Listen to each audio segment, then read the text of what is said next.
Okay, we're on page 127. This week we're going to meet a famous or infamous biblical character at length. His name is Esau. There are two incidents in the interaction between Jacob and Esau which are given great prominence in the Torah and very widely misunderstood. Misunderstood even on the basis of the simple, literal meaning of the words in the story, let alone commentaries. And I want to look at the two of them in great detail. The first one is quite short, starts on page 127. Let me give you the outline, and then I will invite you to read it with precision. Esau is out hunting, and he comes home, and he's dying. And he says to his brother Jacob, "Give me some food, because I'm dying." Jacob says, "Dying? Die, you worm, die!" And Esau says, "You're my brother. I'm a human being. How can you do that? How can you do that?" Jacob says, "I don't care, die." And Esau says, "You can't do that to me. You can't let me just die." Jacob says, "Okay, you want to live? Birthright. Hand over the birthright." Esau says, "Birthright? That's my future. That's my identity. That's my service. Then die," says Jacob. Esau says, "Well, I'm going to die. I can't use a birthright if I'm dead." Okay, and he hands it over. And of course, the point of the story is that Jacob is a vicious criminal, has no fellow human feeling, has no feeling for his brother, and cheats his brother out of the birthright. That's the way it plays in Illinois. That's the way it plays in Guam. That's the way it plays all over the Christian world and in a large part of the Jewish world. Now, what I want you to do is take a look on page 127, verses 29 through 34. Read it carefully, precisely, rigorously. Starting from verse 29, the middle of the page, through verse 34 on the next page. And I want 4 proofs that Esau is not dying.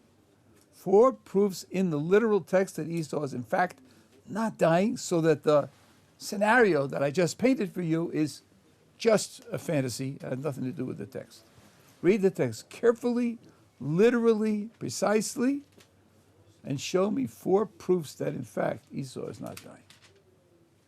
He's a hunter, he should be able to. Oh, say now. It says he was exhausted. I mean, it says exhausted twice. Once the text describes him, and once he himself describes himself exhausted. Excuse me, exhausted does not mean dying.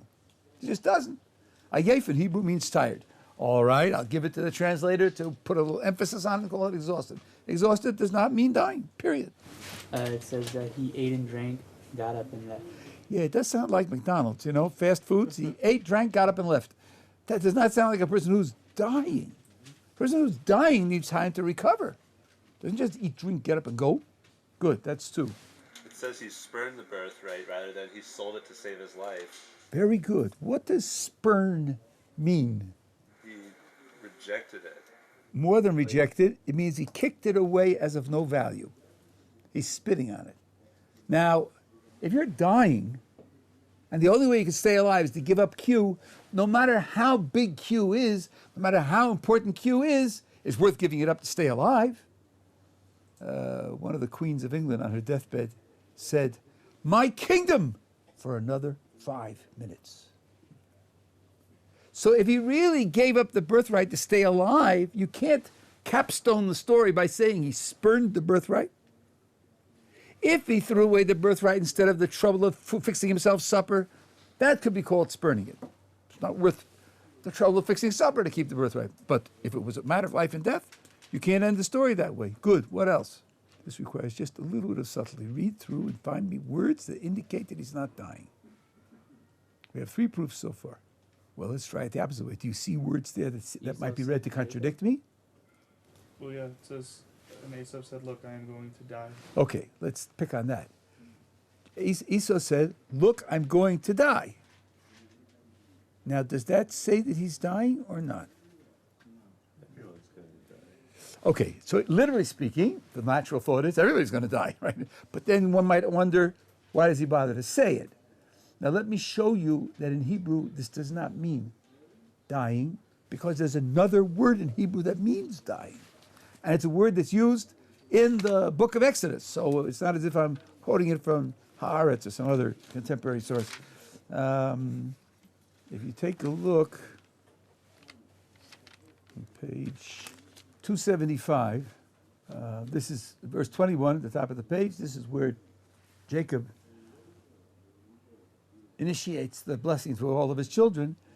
Israel said to Joseph, Israel was just Jacob's other's name, "Behold, I'm about to die." Now in the Hebrew,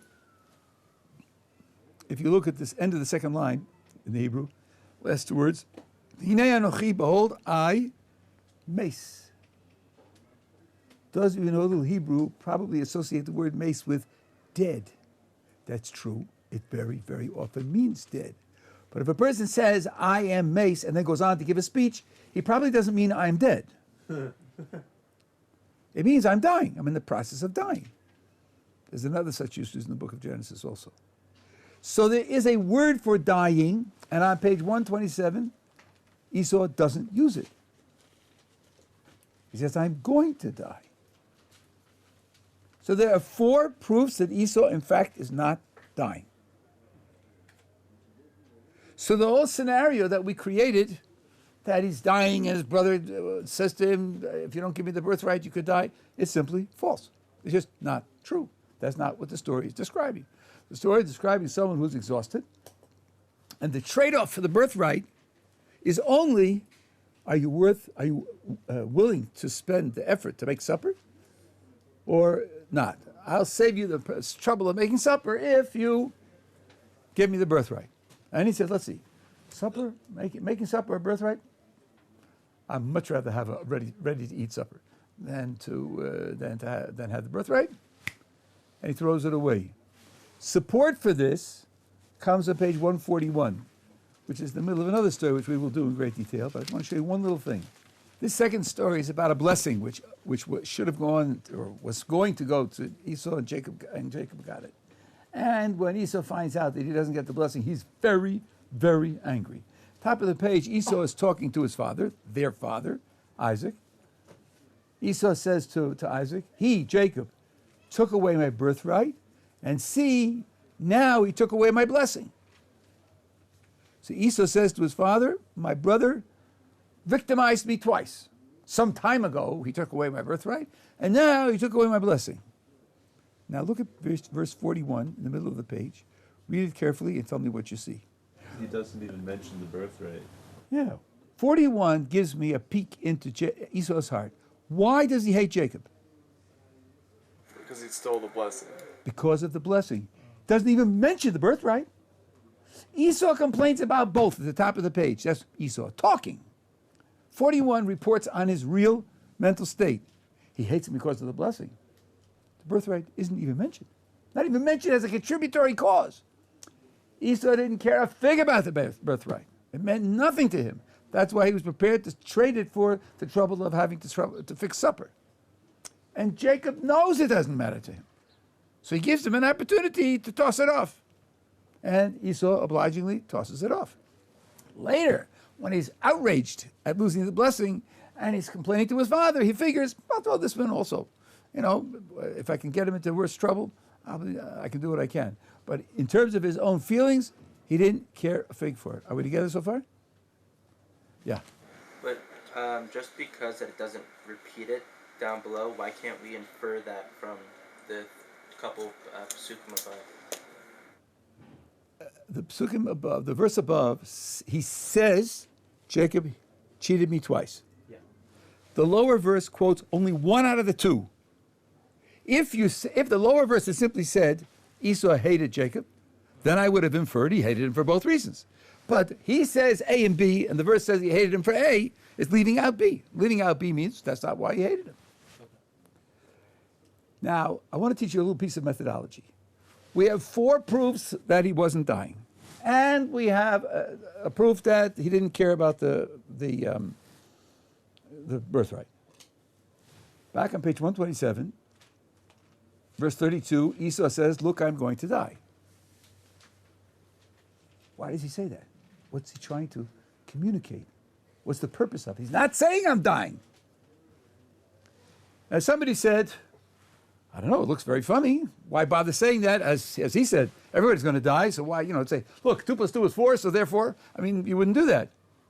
Let's suppose you got no satisfactory understanding of what Esau means in verse 32.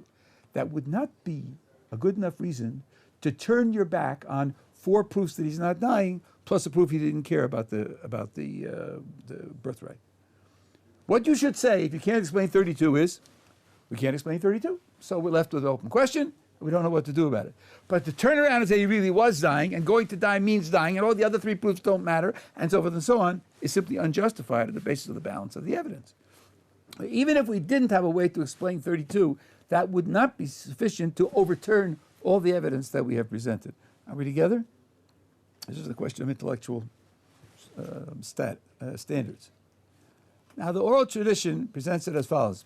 I was waiting for a question which nobody asked. What is the birthright? What is that? What is that? It's not inheritance. Okay, it is an inheritance. And in particular, it is inheriting the father's place, his role, his status, his authority.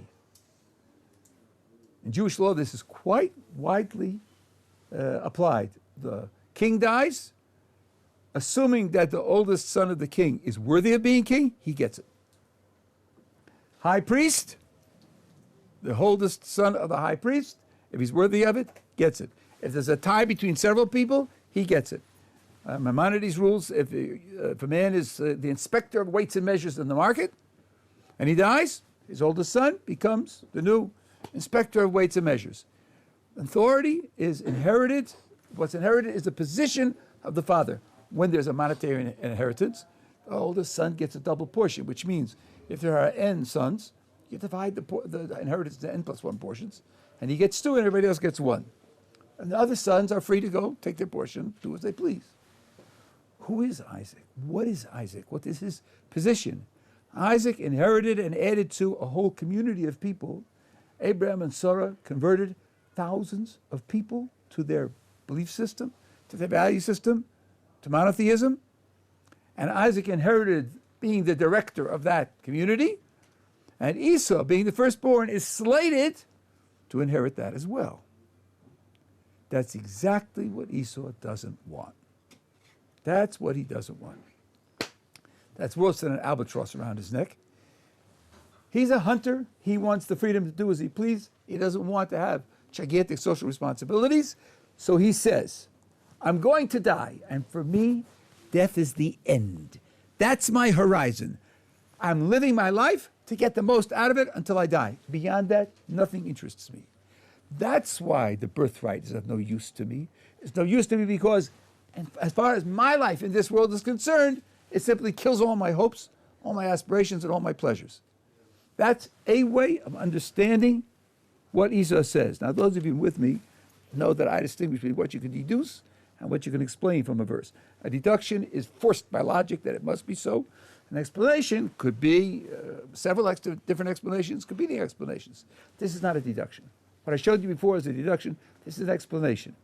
If someone said, but it's not in the words, I would have some sympathy to that. I would have some sympathy to that. Someone said, since it's not in the words, I reject it. I would have some sympathy to that. But then where does that leave you? That leaves you without a good explanation of 32, which you may say, okay, so I don't understand 32, but there's no reason to go back on all the evidence that we presented, and in fact, he isn't dying, and in fact, he cared nothing about the birthright. Yeah. Does he sell because he was meant to get a double portion? Sorry, say again? Esau, because he was the firstborn. Esau. I'm not hearing you. Esau was the firstborn. That's right. So did he sell his firstborn portion, or? Oh, the whole thing. He sold the whole package deal. No question about it. But it was worth it to him. The freedom from that responsibility was worth it to him. And his father was very wealthy, so he's not going to go begging. Yeah. So, what does this say about the morality of Jacob? The fact that he's willing to do this to his brother and Let's see. What did he do?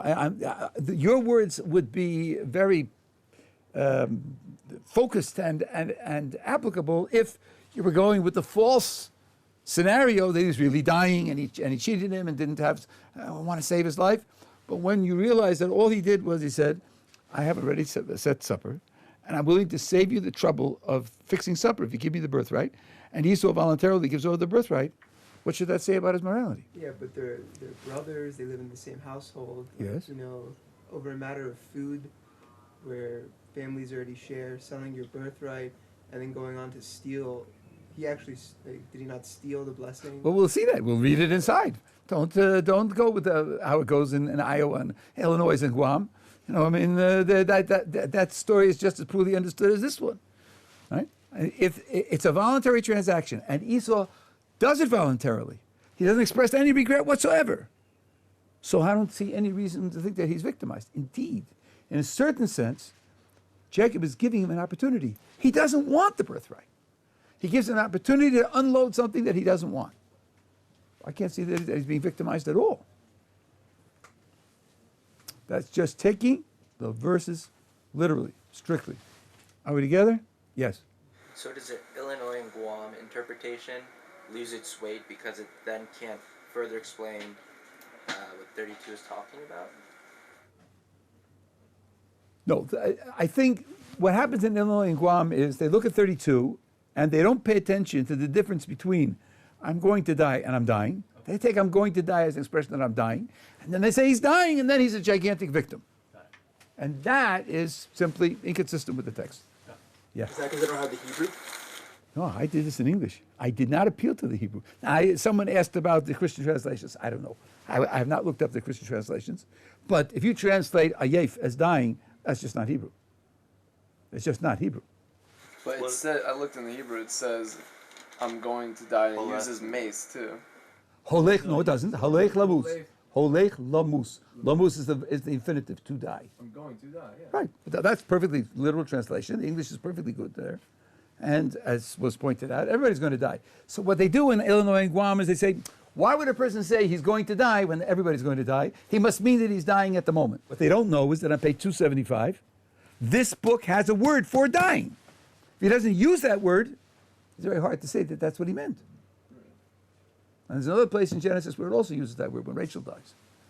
How would you change this word then to have meant death in the sense of 275? I mean dying. Yeah. Mace. Just as Jacob said. He said, Hine Anochi mace. Here you have Hine Anochi. He should have just, instead of Holech Labus, he should have said mace. Just like Jacob says in 275. Could have used the exact word in that place. What about on 128? Would even have been shorter, yeah? What about on 128? Vayiven is Saveta Bechora. Is Vayiven actually... No, you're not reading it right. Yeah. Is that spurned, or is that possibly another meaning? No.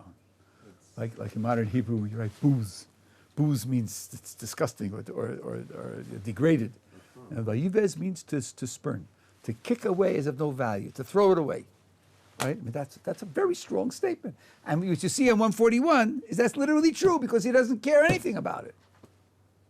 All I did from the oral tradition explain why he does not care anything about it. That I brought in, that isn't deducible from the text. Somebody's worried about that. But at least what I've demonstrated is really demonstrated. Are we together? Question? Yeah, what page was it on where Jacob says that he's dying? 275. Okay, now, we have a second story, which we can at least introduce today. Isaac wants to give Esau a blessing. And Rebecca hears about it.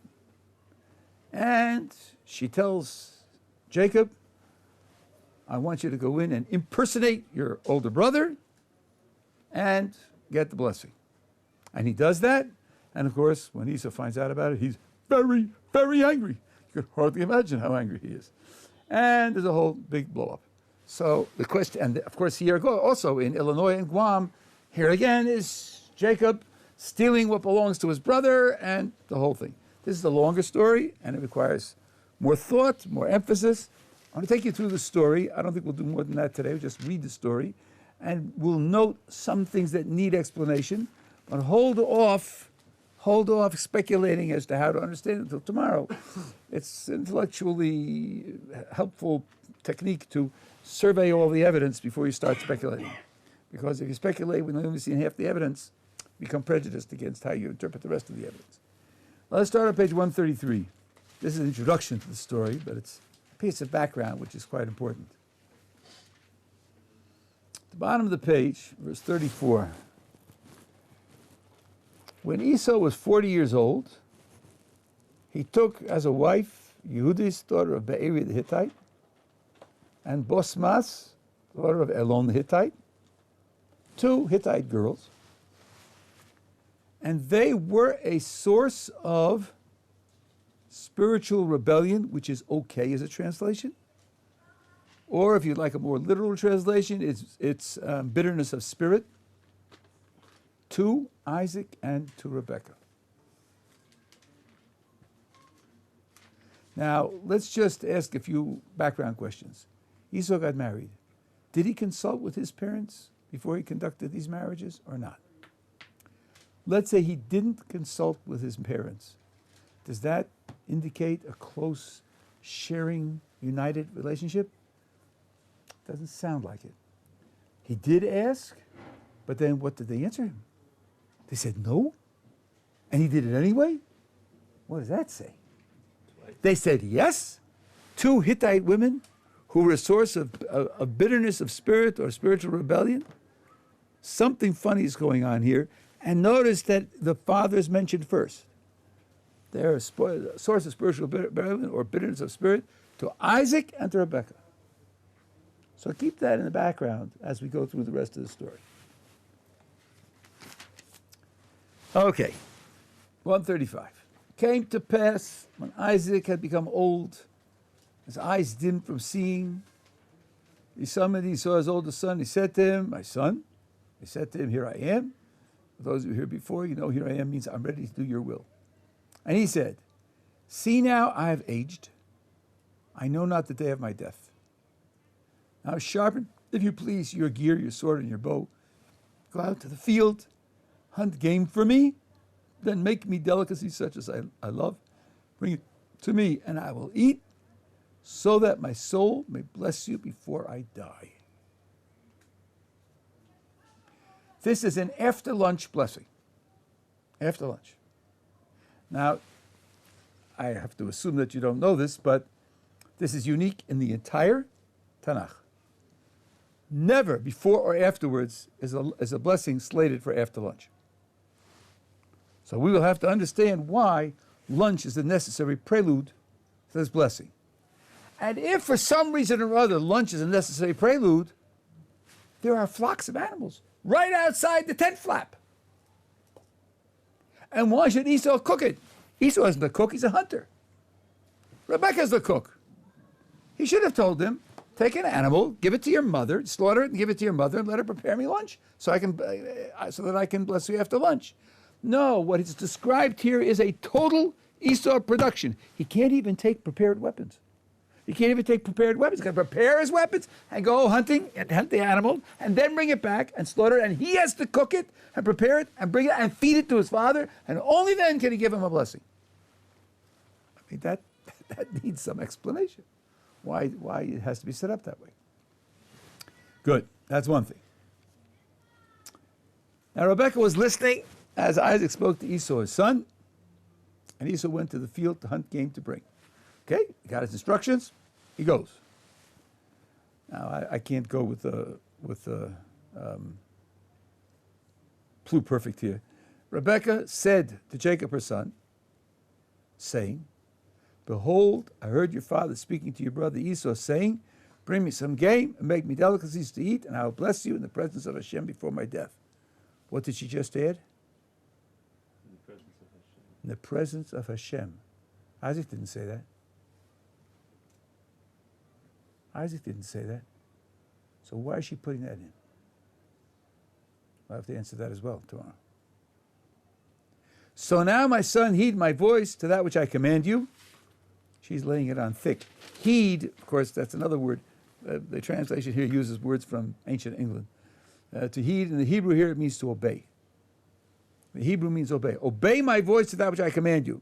You know, she's clobbering him twice. Go now to the flock, fetch me there from 2 choice young kids of the goats, so you see there's a flock available. And I will make of them delicacies for your father as he loves. Then bring it to your father, and he shall eat, that he may bless you before his death. Okay, that's the subterfuge.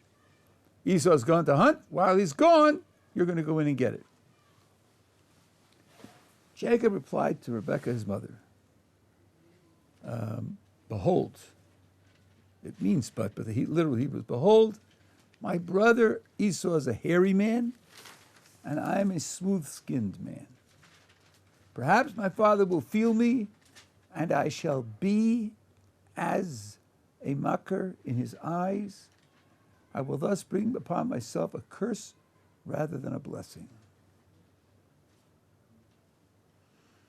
I think there are 2 or 3 phraseology and logical difficulties in this sentence. First of all, Jacob is not a pushover. Jacob doesn't say, yes, Ma, whatever you say, and carry it out. No, he voices an objection. He voices an objection. Since Jacob is voicing an objection, what is striking that he doesn't say? It's wrong. Say again? That it's wrong. We're deceiving Dad. How can we do that? Okay, you're my mother, but he's my father. What right do we have to deceive him? If he simply said, yes, Mom, we could say maybe he felt he couldn't challenge her for whatever reason, but he challenges her. Only he challenges her in a practical matter. He doesn't challenge her in the moral matter. That has to be explained. Also, look at his phraseology. My father will feel me, and I will be as a mocker. Not really a mocker, only as a mocker. But I won't even really be as a mocker. I'll only be as a mocker in his eyes. Why is Jacob separating himself from the word mocker with 2 barriers? As and in his eyes. Why doesn't he simply say, he's talking to the co-conspirator, right? Why doesn't he say, my father will feel me and he'll discover that I'm deceiving him? Why doesn't he say that straight out? What's he trying to hide? He's talking to the co-conspirator. He's not giving an interview to CNN. So it's very funny that he expresses himself that way. That's the second problem. Somebody's, I hope, keeping a list of the problems. And third, let's see what's going on here. Esau went out to hunt game. In the meantime, Jacob is going to take an animal from the flock, slaughter it. His mother's going to prepare it. He's going to go in, impersonating Esau, saying that he's Esau, and he's going to get a blessing. How long can this deception last? Until Esau comes back. Then the jig is up. You know, it's going to be out in the open. Why isn't he worried about the aftermath? Why isn't he worried about the aftermath? My father will feel me and he'll curse me instead of blessing me. Okay, fine, that's a problem, right? Now, suppose we solve that problem. Okay, so he's not going to curse me, he's going to bless me. But a half hour later, he's going to discover that I took the blessing by lying. I took the lesson by impersonating my brother. Why isn't he worried about the aftermath? And she's not worried about it either. He's going to get the blessing. Well, don't try speculating. Don't try speculating. Just, it has to be explained what's going on in their minds, that they're setting up this scenario, and they're not worried about the aftermath. Okay? We'll have to explain that tomorrow. Like I said, we're going to look at all the evidence before we start explaining. Fine. So, 13. His mother said to him, your curse be on me, my son. I'm not aware that curses are, it's kind of transferable accounts, you know. He'll curse you, okay, I'll just transfer it to my account. It's not clear exactly what she's saying. Only obey my voice and go fetch them for me. And somehow he's satisfied. So he went, fetched, brought them to his mother.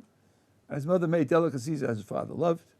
Rebekah then took her oldest son Esau's clean garments, which were with her in the house, and clothed Jacob, her younger son. Number one, she puts clothes on.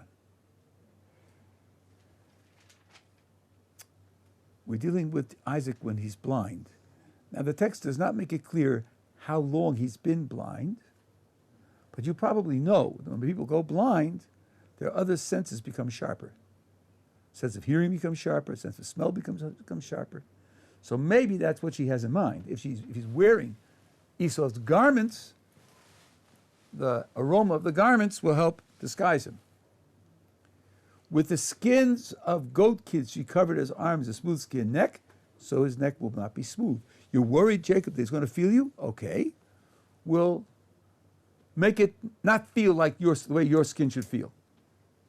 She placed the delicacies and bread which she had made in the hand of her son Jacob. And he came to his father, and he said, Father, and he said, Here I am. Who are you, my son? Isaac is immediately, let's say, cautious. Cautious. He wants identification. Who are you?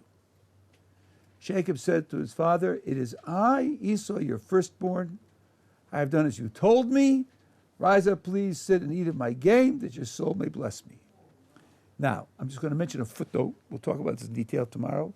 But in a certain sense, this is not a bald-faced lie, because if you compare it with what Esau says when he does come in, he doesn't use this vocabulary. So Jacob is not expressing himself the way Esau expresses himself. And we expect that Jacob knows how Esau talks. So if he's not using that vocabulary already, a careful reader thinks something funny is going on. And we'll see it's even more than that. But I don't mind that. If you think he's just baldly lying, I don't mind. I'm not going to use this. I'm just pointing it out. So Isaac says, Who are you? He says, I'm Esau. Isaac said to his son, How is it that you were so quick to find my son? Man, that was fast. I sent you out hunting an hour and a half ago. You're already back, slaughtered it, cooked it, prepared it. That's amazing. Maybe that's the reason why he's cautious. It happened very fast. And he said, Jacob answers, Because Hashem your God arranged it for me. Isaac said to Jacob, Come close, if you please, so that I can feel you, my son. Are you indeed my son Esau or not? So just what Jacob feared is happening. He was afraid that Isaac would feel him, and that's what he wants to do. Jacob drew close to Isaac, his father, who felt him, and he said, The voice is Jacob's voice. The hands are Esau's hands. Now, time for a little logic quiz. When Isaac says the voice is Jacob's voice, is it the tone quality of his voice that he's commenting on? Is that what's tipping him off? I see head shaking no. Why do you say that? How do you know it's not? God prepared it. God arranged it for me. That's not how Esau speaks. So you say, but how can you prove that it's not his tone quality? You know what the commentaries say, very good, but you know me, I want a proof from the text. Yeah. He said, Please. He said, Please. Could be. No, it's much better than that. Look back to the top of the page. Jacob's worried. Jacob's worried that something's going to happen to give him away, right? What's he worried about? What did he say at the top of the page? Maybe my father will feel me, and he'll discover that I'm smooth-skinned. That's how he'll know that I'm Esau. What isn't he worried about? His voice. He's not worried about his voice. He should have said to his mother, Mom, I'm dead. The minute I walk in the room and open my mouth, I'm dead. He's going to, my brother's a basso profundo, and I'm a tenor. You know, I haven't got a chance. Why doesn't he raise that objection? Because it's not an objection. Why is it not an objection? Either because, being twins, they did have similar voices, or he knew he could imitate his brother's voice. He didn't even bother to mention that as a problem. To say now that he's caught with this voice, tone of voice, it could be true, but it's quite unlikely, because if he was worried about that, he should have mentioned it as a worry when he's complaining to his mother. That's what leads the commentators to say what you said, that it's vocabulary. Esau doesn't talk your Hashem, your God, made it easy for me. He doesn't talk that talk. And there is some support for it in the fact that Jacob doesn't worry about his tone of voice when he raises the objection to his mother. At any rate, Isaac is now confronted by contradictory symptoms. The voice is Jacob's voice. The hands are Esau's hands. What is he going to do with this contradictory evidence? 23 says, I used to get this wrong, and maybe in the recorded thing that's on my website it's wrong. He did not recognize him because his hands were hairy, like the hands of Esau, his brother. So he blessed him. We'll hold that in abeyance for the moment. But it means that he accepted him as Esau. A minor probe again. He said, You are indeed my son Esau. And he says, I am. And that's it. Then he's prepared to give him the blessing. because he's convinced that it's Esau. And one of the commentators, I think it's the Barbanel, says, you can change your voice. In particular, you could change vocabulary. So the fact that the voice is Jacob's voice, the vocabulary is Jacob's vocabulary, is a symptom, but it's a weak symptom. But you can't change the quality of your skin. That's what's going on in Isaac's head.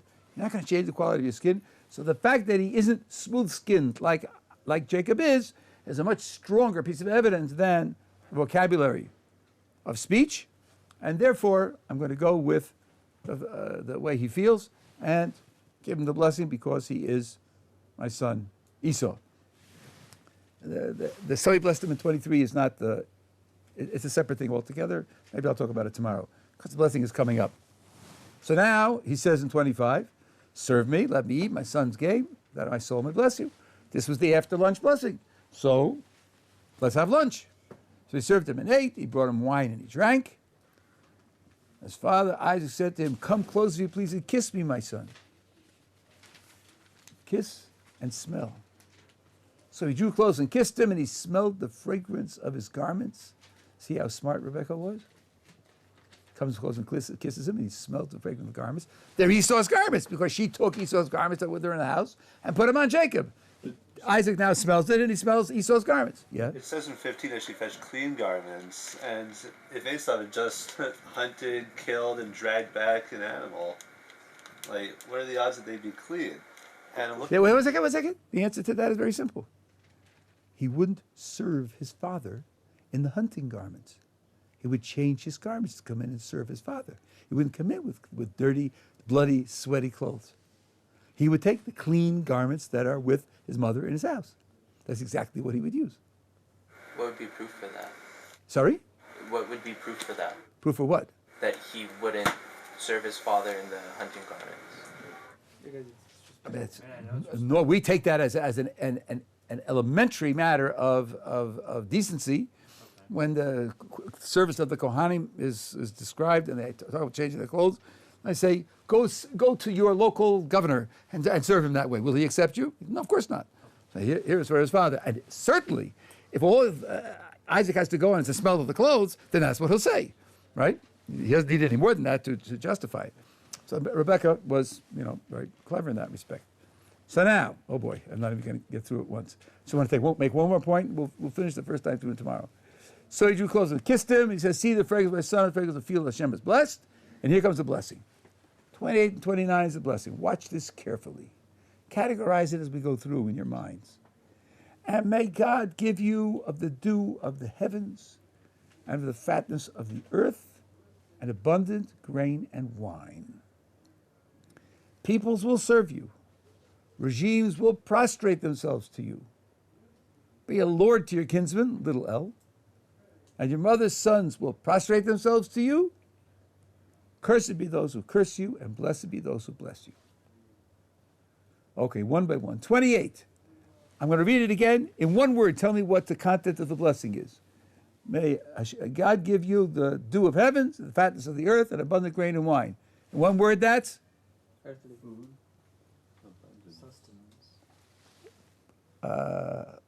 Abundant grain and wine? Earthly. It's wealth. It's wealth. You sell grain and wine.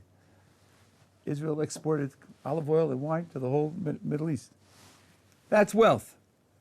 Second, peoples will serve you. Regimes will prostrate themselves to you. Be a lord to your kinsmen. Others will prostrate to you. In one word? Power. Wealth and power. Cursed be those who curse, and blessed be the blessed. Your kind of generalized success. Your allies will do well, and your enemies will do ill. Money, power, and success. What's missing? Children.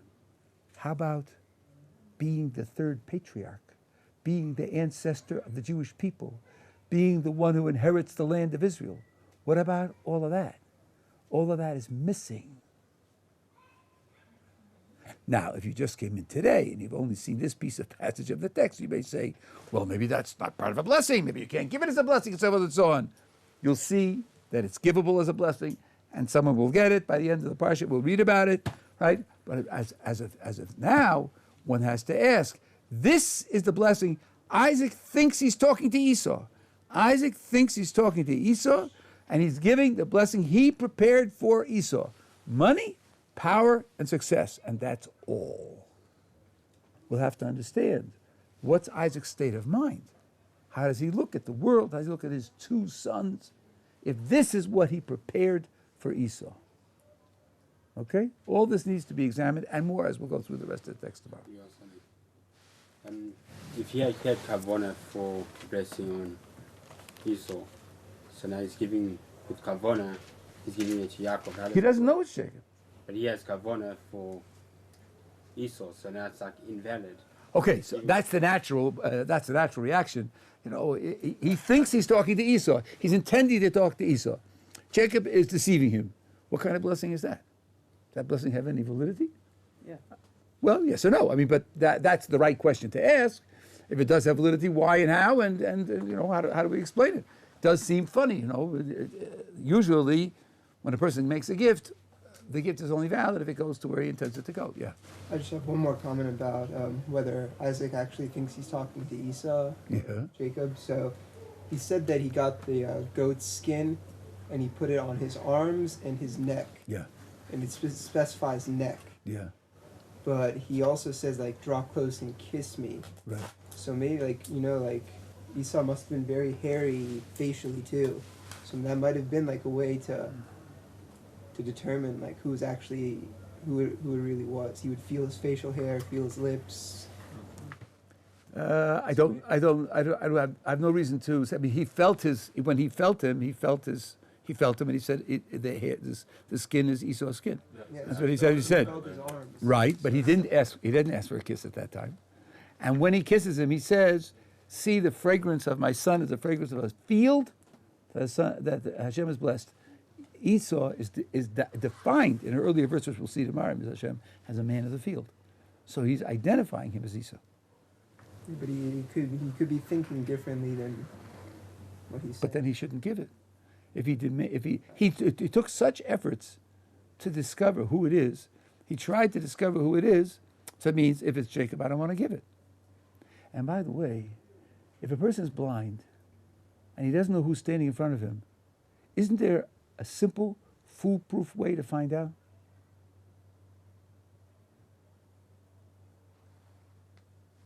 Ask a question that they don't. Only those who know. Foolproof. Call in somebody else. Call in Jeeves, the butler, and say, "Who's this standing in front of me?" Or if you don't want to embarrass him, say, "Please give Esau a glass of water." And when Jeeves says, "Oh, Esau, excuse me, master, but that's not Esau," that's it. He'll know right away. Why doesn't he use the foolproof way to do it? He's a rich man. He's got lots of servants, lots of confederates, a whole community. He could have done it in a snap. But who would he trust more than anyone else? His wife, the mother of the children, a co-conspirator. Well, how did she come in? She hasn't played any role here that he knows about. No, but it seems to me that's probably who he would trust most. It depends upon who he thinks is in on the conspiracy. At any rate, he could easily have sought the assistance of a third party to clarify it, and he doesn't do that. All this needs to be sorted out tomorrow, Hashem, which we will do.